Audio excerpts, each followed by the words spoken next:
భార్య భర్తలకు సమాధానం లేక, తల్లి బిడ్డలకు సమాధానం లేక, మరి ఇదిగో కుటుంబ సభ్యుల్లో ఎవరో ఒకరిలో అపవాది దూరి ఆ ఇళ్లలో అసమాధానాన్ని కలిగిస్తూ ఉన్నాడు. కానీ వినండి, ఆసాకు దేవుడు ఏం కలిగజేశాడు?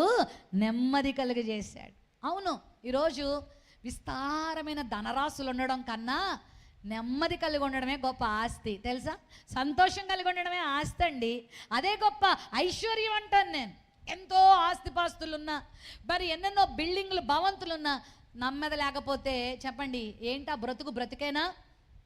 దేవుడు ఆసాకి నెమ్మది కలుగజేశాడు. అంత మాత్రమే కాదు, అతని గురించి ఇంకొక మాట కూడా పరిశుద్ధాత్మ దేవుడు రాయించాడు. చివరి వచనంలో, ఆసా ఏలుబడి యందు 35వ సంవత్సరం వరకు కూడా యుద్ధాలు జరగలేదు. 35 సంవత్సరాలు పీస్ఫుల్గా అతడు తన జీవితాన్ని జీవించగలిగాడు. సమాధానంగా, ఏకఛత్రాధిపత్యంతో ఇశ్రాయేలు ప్రజలు, యూదా ప్రజలతో అతడు చక్కగా దేవునిలో ఆనందిస్తూ శత్రువులకి భయపెట్టేవాడిగా దేవుడు అతను నిలబెట్టుకున్నాడు.